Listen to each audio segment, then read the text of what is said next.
you've probably found this in dealing with organizations. There's some very, very bright people on a day-to-day basis running, different things, who aren't given that credit or aren't given the opportunity to showcase their talents. And when you work with them, first of all, they love it because there's some spotlight on them, and they get to deal with some of the ideas that people didn't let them do before, that they've been holding in and going, if only I could get this done, then things would be so much better. And again, when executives see that and see that people are willing to take initiative and to make improvements, because they don't want to deal with problems day in and day out every day, and the messes. They want to come in and they want to be able to do whatever it is they're supposed to do, and not have all the problems in the world piled on their shoulders.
Talking with the Experts. Hello and welcome to Talking with the Experts. Talking with the Experts is about all things business by business owners for business owners, and you can find it on all good podcasting streaming platforms and on YouTube. I'm Rose Davidson, your host from rosesdavidson.com. And today my guest is Peter Christian, and Peter is going to speak with us about how you, as business owners, can make your businesses more successful. And Peter was a founding partner and president of SB, a business consulting firm in northeastern Pennsylvania. Previously, he was an executive at Crayola Corporation. Oh my God, I wish I'd have known that. I could have got my crayons from you. He has worked with 300 plus clients in business development, profit improvement, operations, IS selection and implementation, and project management. He has over 40 years of experience in strategic and facility planning and CI, lean and supply chain.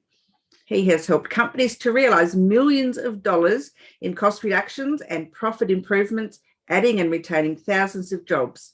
He has authored an Amazon best-selling business book, What About the Vermin Problem? That sounds interesting.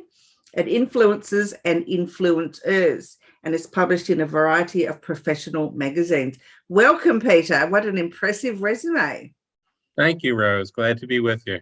Yeah, I wish I had known you were at Crayola. I mean, all kids dream of having a Crayola caddy, don't they? Yes, they do. And at my time was a box of 64. Now I think it's 108 or 120 or some crazy number. Something like that. But they are the best crayons on the market, I have to say. Absolutely. I've actually watched them being made, not personally, but on a video. And it's really intriguing. And they're all how they're all tested and quality tested. And, it's amazing. I loved it. I just thought the process was spot on, and that they deserve their spot in the world. My favorite was one time a busload of children came for a plant tour when we still allowed that. And one little fella gets off the bus and goes, "Smell those crayons." And I just thought that was the greatest thing I had ever heard. Made my day. Smell those crayons, eh? Yep. Smell those crayons. That's hilarious. I like that. He should have won a prize for that comment. He should have. So tell me a little bit about what your business does to help business owners to be more successful. Well, Even though I officially retired from ESPI in 2018, I'm still active with some consulting work. But mostly I've been writing and speaking, trying to share the experiences I had when I was full-time in consulting practice and in the business world with companies, to tell them about good practices and not so good practices. Just like you had started with your introduction, we're here to tell people how to be more successful, particularly in these trying times. But even before that, there were lots of issues that they dealt with. And through the various companies that I've worked with, I've found some that did things extremely well and others that did things extremely poorly. And you can imagine who was successful and who wasn't. So I'm trying to emphasize the successful part to companies and get them to take the right path, so to speak.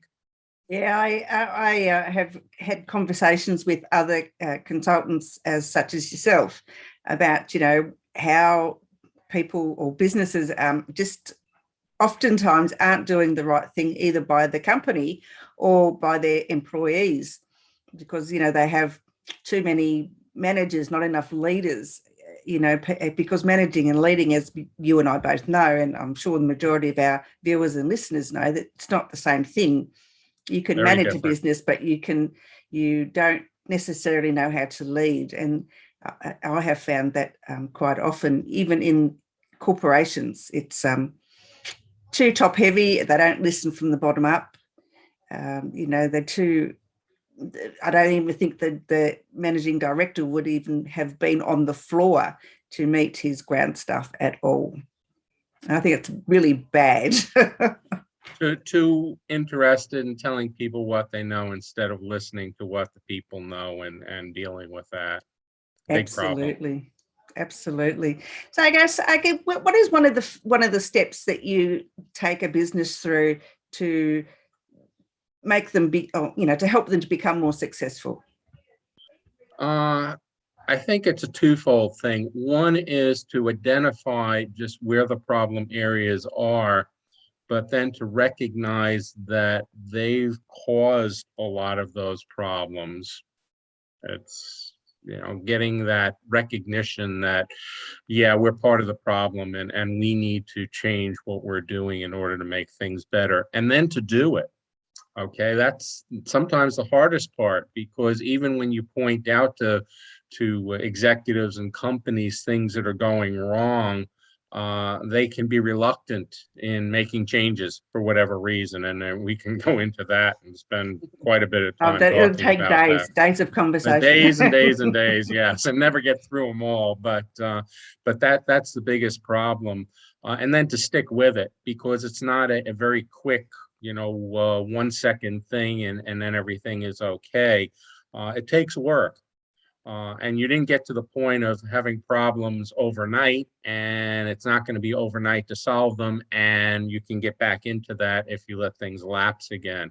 So there's a lot in there, and the good ones get it, and they will do well, and the bad ones won't. And you probably know the statistics on company failures. It's not a good number.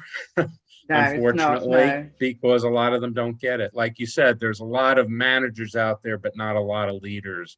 And we need more and more leaders to step up. Yeah. So how do you convince a business owner, a manager, that, there are issues within his organization that need to be fixed? He's the cause of the problem. He or she is the cause of that problem. And once they've recognized that, how do you then get them to turn around what they're doing to make improvements? I think what you have to do, what I've tended to do, is to go slowly and try to show them small incremental improvements so that they understand what the process is and what they have to go through, and then start to get into some of the bigger issues. Because if you start with the big ones right away, first of all, if you've got resistance, it's going to be difficult to make the changes. And if it takes too long a time, everybody wants to have everything happen immediately. They want to see that instantaneous gratification. So if you can give them some small successes that they can build on and they realize what's going on, and kind of lead them into where they're part of the problem. If you hit them smack dab in the face with it, you're going to get a lot of pushback, and they may just kick you out the door, even though that's the wrong thing to do. Uh, I watch some of these reality shows where they talk to companies, and the guy gets in the other guy's face, and they yell and they scream. It doesn't work that way in No, real life. If absolutely it not. does, you're not going to get anywhere. So you've really got to take the time to convince them. And again, it's not an overnight thing. It's a process. It takes some time to make it happen. So you've got to go slow, get those successes, get their trust, let them take the next step and the next step and the next step. And if that happens, then I think they'll be fairly successful. Yeah, I think that's true. I mean, babies don't walk in a day, do they? It takes them a while to learn Absolutely. how to do that. So yeah, but little baby steps. Right. So do you advocate that the business actually engage a change manager, or do you just do that yourself? Do you facilitate that change? I do that, but with the recognition that I'm only there for a short period of time, even if it's a year or a year and a half or 2 years. That's a short period of time in the lifetime of a company. And they've got to realize that they've got to take over whatever it is that I'm doing for them and with them. And take control of it and take ownership of it, because when I walk out the door, or the folks that I'm working with, compatriots of mine, walk out the door, if it stops, then we failed. They didn't get it. All right. They didn't take the ownership. They don't realize they're key to this. It's got to become part of what they're doing and part of their culture and part of how they're going to manage the company or lead the company. And if they don't do that, and they rely on myself or somebody like me to do that, the day we walk out the door, it falls apart. And I've seen that happen already. Yeah, unfortunately. It Yes. happens a lot. And so I guess one of the steps that you may incorporate might be getting the managers to take some leadership training, because not all people are born leaders, and sometimes it's a learned skill. Others are born leaders, and that's just how they're made up. So do you advocate these managers who aren't leading their team so well undertake some training? Yes, absolutely. Just in the work that I do, there's training involved, because again, the tools, the techniques, the processes that we go through are probably different for them. They're not used to it, or they weren't very good at it. So they've got to learn those things. But it may require even more than that, outside of just the work that I and again, my colleagues are doing. They may have to go to some seminars and deal with other managers and leaders from other companies, and understand that there's a lot of that commonality of problems and issues that they're dealing with, and they've got to start to work with each other and realize that sometimes it's easier for you to see somebody else's problems and go, oh my goodness, I don't want to deal with that, than to look in the mirror at yourself and go, I don't want to deal with that. It's not my issue. And I think when they make that connection, that the struggles that other people are going through, which are the same as them, and they realize what the cause is for it, then the light bulb goes off. So yeah. In some cases, they've got it. They just kind of forgot about it, and they don't need to go through the training. They just need to be reminded about the stuff that they've gone through already and start to practice it. We all get lazy. We get sloppy at times. We forget things, and we just need somebody to kind of put us back in line again. So there can be some of that as well. So it really depends on the situation. And some of them are just beyond hope. No matter what you do, it doesn't matter. They're just not going to get it. And you truly do say there are some people who just aren't meant to be in business. It's sad to say. They shouldn't be business owners. Maybe they should work for somebody or find something else to do, but not try to run an enterprise. Yeah, my daughter recently had an employer that used to scream at the staff, all of them, for the tiniest infraction, that could have easily been solved with a conversation. Yeah, And doesn't work. she had to leave for her mental health because honestly, she was just becoming a total mess. It was awful, Sure. Oh, anyway. Yeah. But you get those organisations, which is unfortunate. I've worked for a few of them as well. I used to temp quite a lot, and I'm a bit of a change agent, and I could go into a business and say, well, now they might have these procedures that were, 10 steps long, and I could probably do them in 7. So when I brought this up to the owner or manager or whoever it might be, they thought I didn't work there very long after that because, why should they change what they were doing when it's worked for 10 years or, and didn't value the information that I'd shared with them and how they could, make their company better. So, yeah, I just stopped temping and I just opened my own business because I thought, well, if I've got something wrong, then I can tell myself off. Yes. Yeah, all right. So, Peter, tell me, I guess, once you've gone through the process of, re-educating the manager or leader, then does that filter down through to the, to the ground floor, to the employees and staff members? I try to include everyone that I possibly can while I'm engaged with an organization because they need to hear the same thing that the executives are hearing. And they also, you've probably found this in dealing with organizations, there's some very, very bright people on a day-to-day basis running, different things who aren't given that credit or aren't given the opportunity to showcase their talents. And when you work with them, first of all, they love it because there's some spotlight on them, and they get to deal with some of the ideas that people didn't let them do before that they've been holding in and going, if only I could get this done, then things would be so much better. And again, when executives see that and see that people are willing to take initiative and to make improvements because they don't want to deal with problems day in and day out every day and the messes. They want to come in and they want to be able to do whatever it is they're supposed to do and not have all the problems in the world piled on their shoulders. So getting them involved and getting the executives to realize that if they turn over some of the responsibility to those folks and let them do and let them achieve, that it'll be a much better place for everybody. And they want to do it.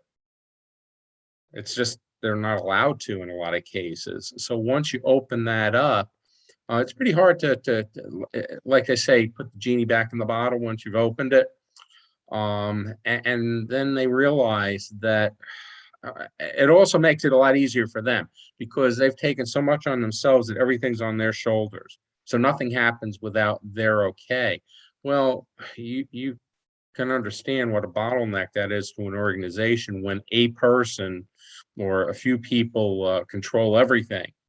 But once that control opens up a bit and they don't have to do as much, it takes some of the pressure off of them and allows them to do things that they aren't doing because they're so involved with the day-to-day minutia that they don't need to be involved in. So I try. In fact, I usually have a better relationship with the people on the floor than I do up in the office because, like I said, they will tell you stuff. They're very bright. They're energetic. They want to do things. They just need to be allowed to do things. And if I can bring that forward, then so much better. I did a lot of that at Crayola, and I had a great time with the folks. I had a wonderful relationship with them. Once they understood what I was there to do and how it would help them, we had a great relationship. Yeah, I think that is a lot of the issues is that managers want to micromanage their staff, and they just so dislike it when their staff members are more clever than they are, or or they perceive them to be smarter, when in actual fact they're not. They're just looking outside the box, where the managers quite often, or business owners, is too close to the issue and really can't see the wood for the trees, so to say. Yeah. One of the things when I was at Crayola, I had a team of folks, and we would have a monthly meeting to go through, what was going on with new products and with the existing products and shipments and production and so forth.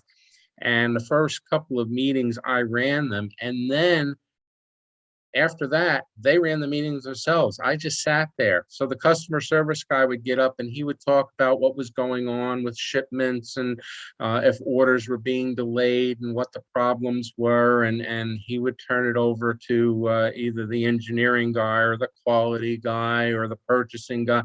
And they would talk about what they needed to do. And I sat there. I didn't have to say a word. And the entire meeting was run. And I just sat there and went, they've got it.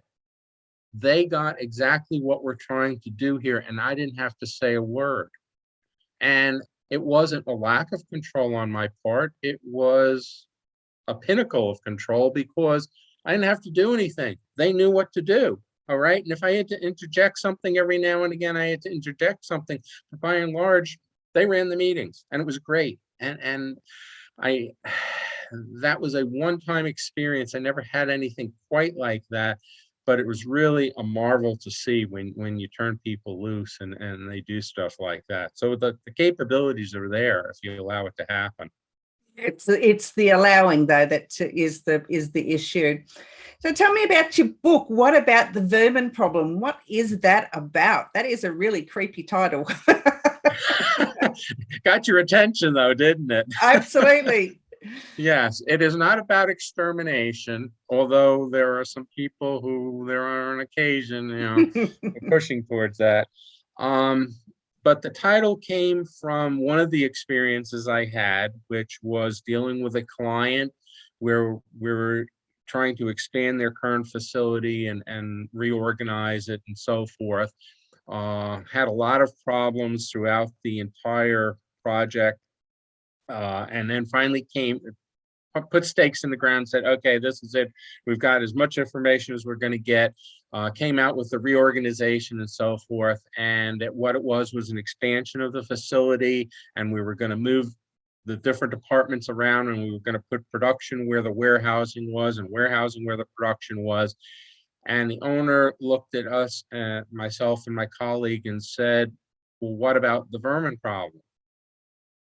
And I looked at my friend and he looked at me and we looked at him and we said, what vermin problem? And he said, well, we have vermin here in the facility. And if you put the production where the warehousing is, that's where the vermin are. And we can't have that in production. And we're sitting there going, first of all, we didn't know that we're vermin because you never brought that up and all the time we talked to you. And secondly, if they're in the plant and they're in where the materials are, you still got a vermin problem that you need to take care of. So why aren't you taking care of that? There are things called exterminators and, all sorts of stuff. And the whole thing just fell apart because of that. And what that section of the book was about communication or lack of communication and how things tend to go awry when there isn't good communication among folks. And I always say communication is just like we're doing here and just like you're doing. I'm talking to you and saying something. You're nodding. One, you're receiving the information. Okay, so you're saying, yep, I hear what you're saying. Then at some point you come back and kind of talk about some of the stuff that I talked about and add to it, which means you have a recognition of what I said. And you may say, kind of support that or change it a little bit, but at least you're taking some action on it. So a message given, message received, message acted on. And that's really what communication is about. It's not just I send a memo out, you read it, nothing happens, I never hear from you, I don't even know if you read it or not, who knows what, and a lot of people think that's communication. But the book took that and other aspects.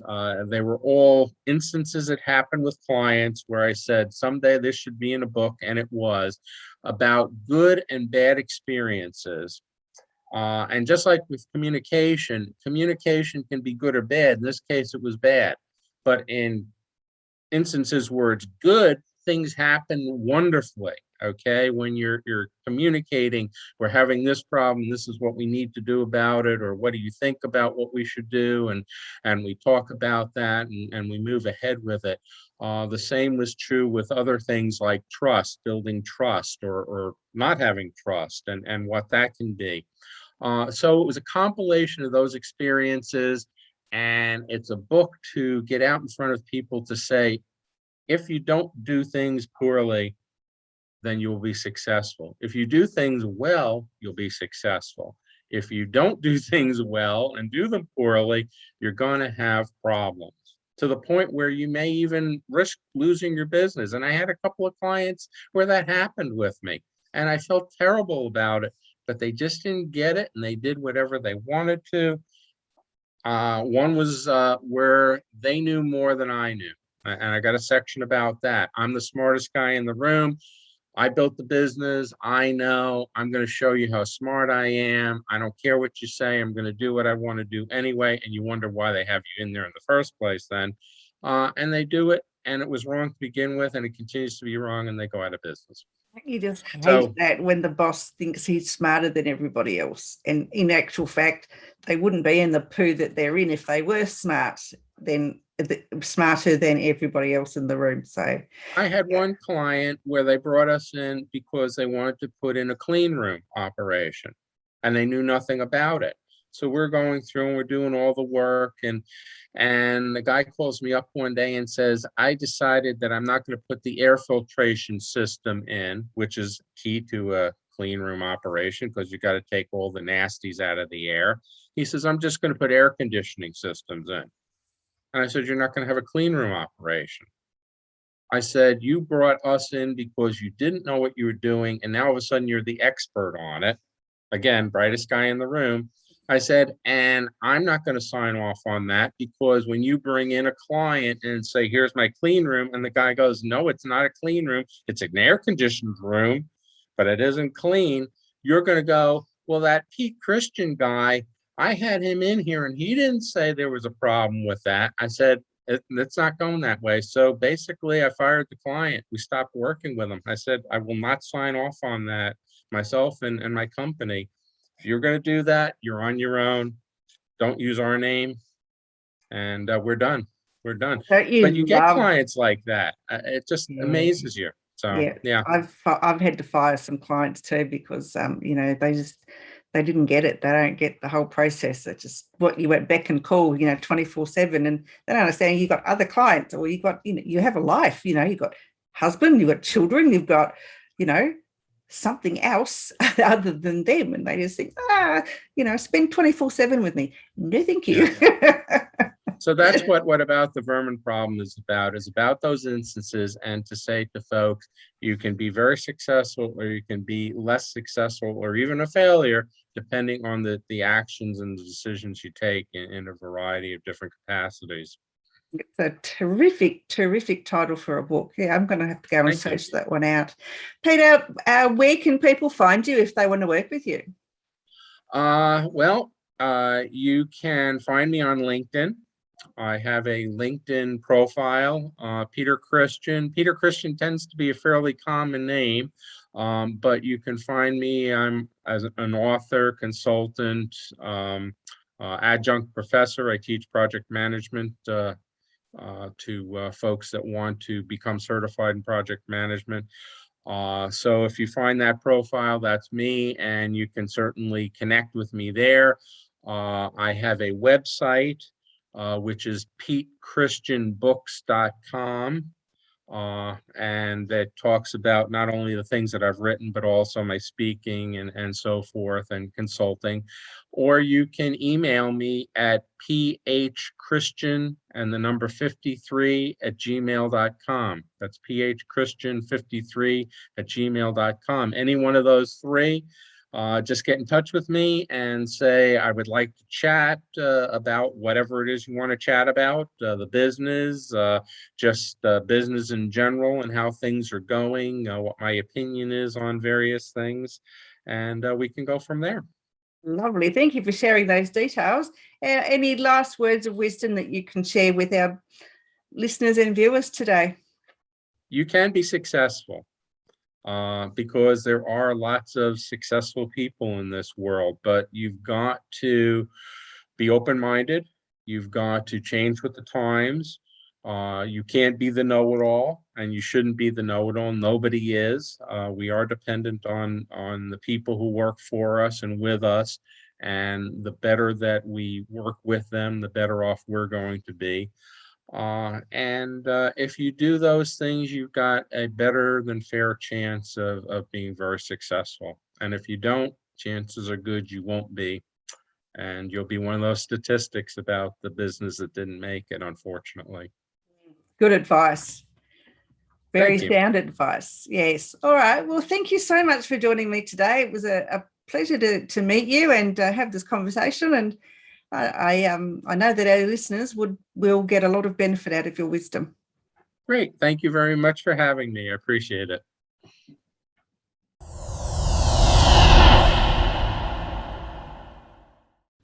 Talking with the experts.